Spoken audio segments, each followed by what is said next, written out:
Hey guys, welcome to Slow Lane RC, where we like to go slow, but we love to go fast.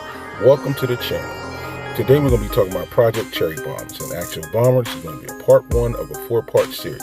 We are building a multi-purpose UTV U4 rock racer. We're going to go over the suspension, we're going to go over the gearing, the tires, the shocks, the motor, the ESC, light and light kits, and overall setup to make this thing a monster for everything RC. There will be a giveaway once we reach 10,000 subscribers, so please don't forget to like, subscribe, and share, and stay tuned and keep watching. Thanks for watching. Peace. All right, everybody, today we're going to be talking linkages. I'm working on a project, and I'm calling this project Cherrybomb. It's my Axial bomber. I picked up a deal on it from my local hobby shop, and decided I was going to grab it and, make a build out of it.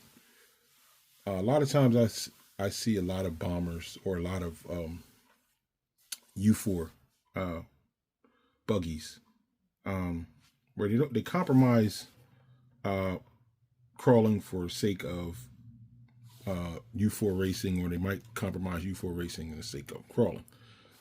The project that I'm building, I'm trying to do pretty much everything with this one project. I'm trying to make a balance of upgrades to that the average person can actually build. Now, the bomber is not a new guy; it's an old vehicle. Axial's no longer producing this vehicle anymore. However, there's still a lot out there right now.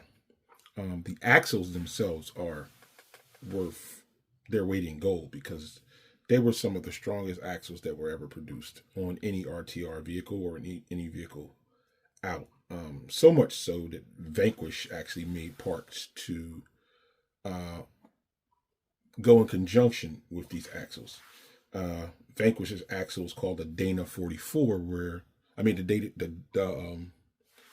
the Dana 60. I'm sorry, the Dana 60, whereas though axles are called the AR60s. So very stout axle design, and you'll see them in a lot of builds, but they are going the way of a lot of other different axles now. So today on my bomber, which is a brand new build, I'm going to do a few things. I'm going to touch on a few points. One of the points that I'm doing like right now are the linkages, and I'll show you. I've already got the car disassembled. So the linkages on the bomber are okay for just basic running and trail driving and stuff like that. They're okay for that. The weak point on these axles, on these linkages, are here in the pillow balls. Usually a lot of times, especially on the Rift, the pillow balls will pop out. So Axial has an upgrade kit, the RR10 linkage set, which is the part number is AX31340. You can find it, grab it if you have a bomber. It's comparable to the Vanquish set. Vanquish is a little beefier, but it's comparable to the Vanquish set, and it actually helps stiffen up that chassis a lot. The transmission in the vehicle actually is out of the Yeti. This is a Yeti transmission. You can actually convert this over to a 2-speed transmission if you bought the 2-speed transmission accessory set to actually convert it over. A lot of people have complained, even like RC Network, if you check his video out, he speaks about the gears slipping out of this portion of the transmission, where the case actually split here. So he made a video where it was an older video where he replaced this whole transmission casing with a casing from HR Racing. And it actually was a pretty good upgrade for this. So I'm eventually going to do that later on. Not right now. But, as the build progresses, because I want to keep this build relatively inexpensive. And now is the time to actually do it, because I literally got all the parts that I needed out of the bargain bin. and parts that would actually cost me $30, $40 was like $9 and $10, or some parts even got for like $3 because hobby shops were not selling the parts, so they had them on clearance, and I grabbed as much as I could to go on with this build. So this is going to go into a few different sections. We're going to do linkages, we're going to do axles, we're going to do tires, wheels and tires, servo, and shocks. The shocks is a treat. So when we get to that part, stay tuned and keep watching. If you're new to this channel, thank you for coming in and checking out my videos. If you're a constant subscriber, I appreciate you too. We're going to keep you informed on any other updates that we're going to be doing soon at Slow Lane RC, and just keep watching and see what we're doing over here. So without further ado, I'm gonna go ahead and go to the linkages and start building those. Okay, so when you get the linkage kit, it will come with front, upper, and lower links, which are, these are the lowers, these are the uppers. No, these are uppers, I'm sorry. These are the uppers for the front. These are the lowers for the front. I've already built one already. These are the supports for the rear lower linkage. And these are the uppers for the rear linkage. They're aluminum. I want to say they're probably like 60, 65 aluminum.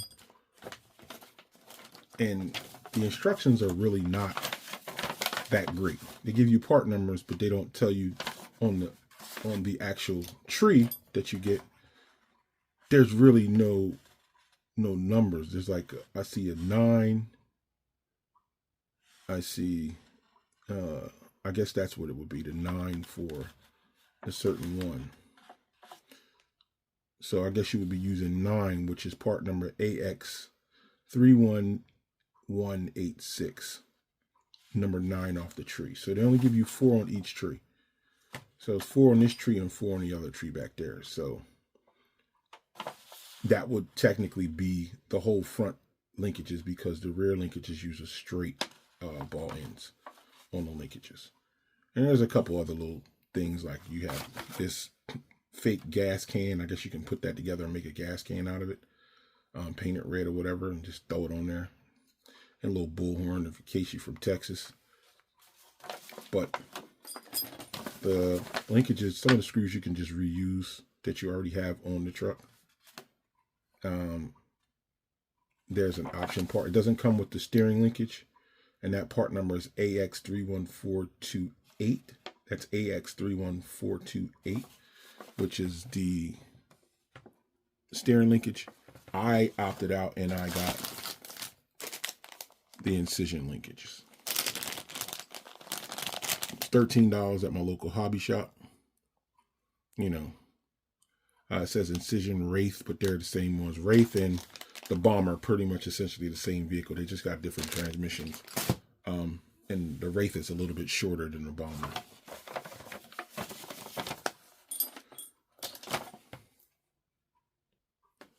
Now what I did was I took the grub screw, the long grub screw. I walked it in with my hand first on that one, and I use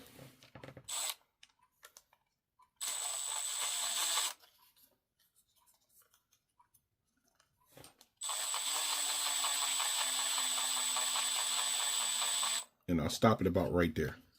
So you want to stop it about halfway in. Sometimes it gets stuck. I'm going to stop it about halfway in. You don't really want it to go too far in from there. And I use my little snips. Snip that. Snip that off. Get the little burr off the edge.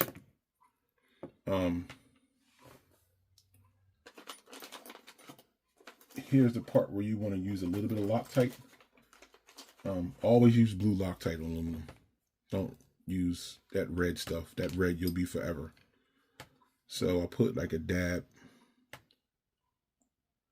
And this is not even like super Loctite. I got this out of a kit that I was building. So I generally go about like that much on there.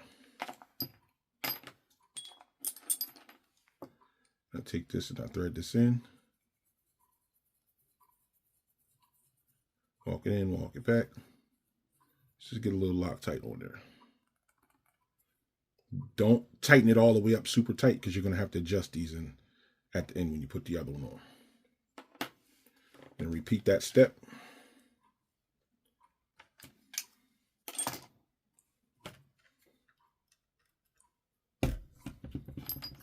With the other one, I walk it in with my hand.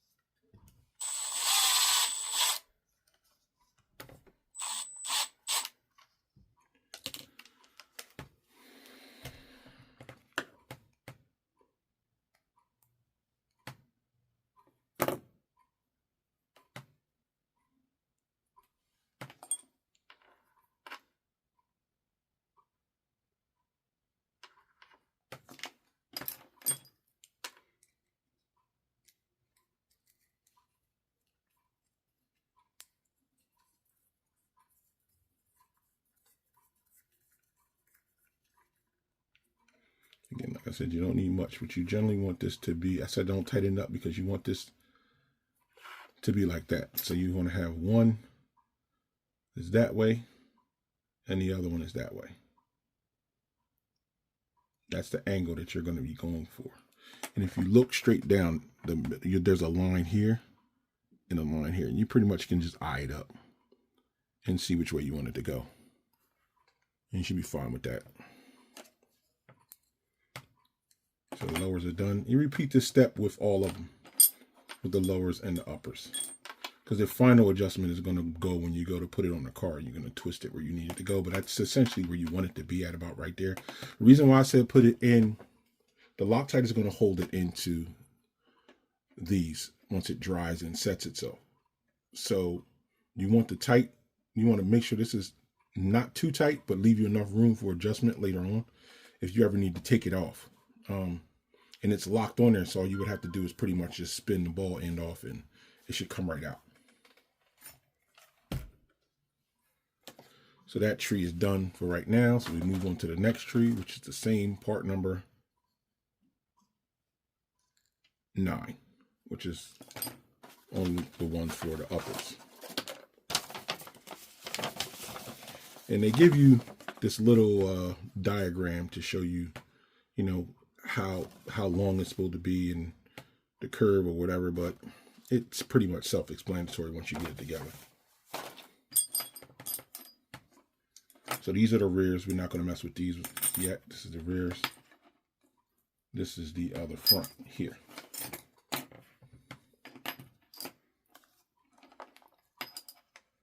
So again, same business. I'm walking in while it's on the tree. Now, some people too, they use grease on here. I don't use grease on those. Because like I said, you want it to be able to walk itself. If you ever need to change something,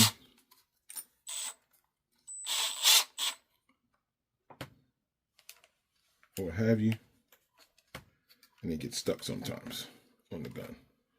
That's how far you want it to be. Just like that. Give you enough thread to go into the link.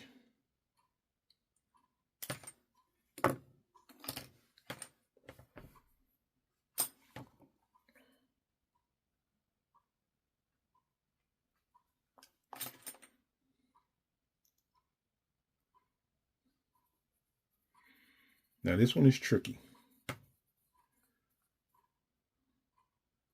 because you got a bend on this link. There's a bend on this link. So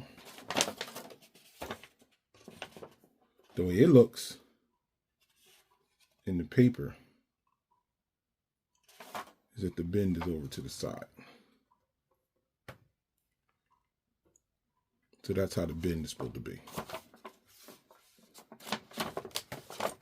Same way it looks on the paper. With the angle of the bend that way. With this facing up and the other one on the bottom facing down. So when you put the one on here, you want it to be facing downwards. The bend to be facing downwards.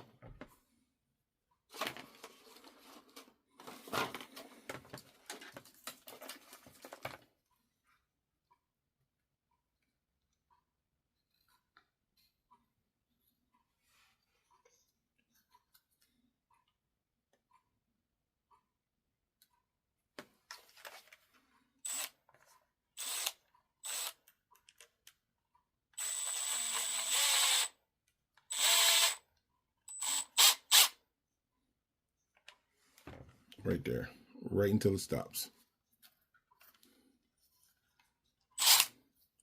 And then it rips it off the tray. That way you know you pretty much damn near bottomed out inside of that ball end.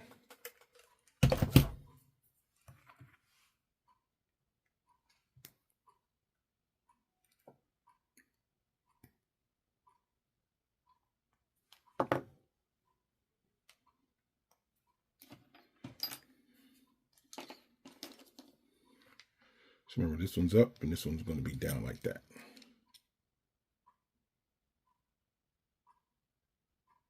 One up, one down.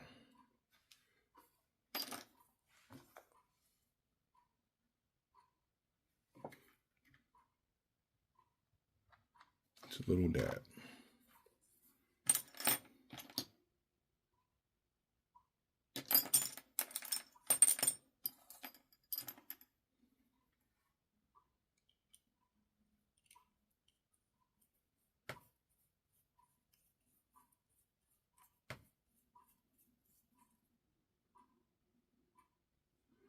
Just like that.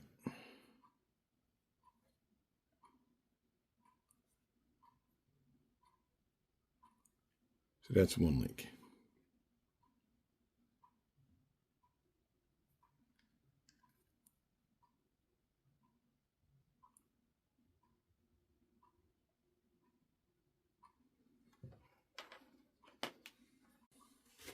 Okay, so all the linkages are done now. If you look, you can pretty much set them on a flat surface, and you can see where the ball ends will end up. To tell you if you got them even or not, just set them and let them rest perfectly. You see this one's kind of flat, but that one's a little curved, so I gotta twist that just a little bit more to get that even to fit inside the ball cup. If these are all done, these I'm going to use these for last because this is the part where I'm going to put the shocks on. And the shocks, we're going to do a twist on these shocks and see how that goes out. I think it'll come out fine. Because this vehicle is going to be of the larger scale. I'm going to turn this into a larger scale vehicle than the Axial Bomber. So, hence the name Cherrybomb. Yeah, I like it. I like it a lot.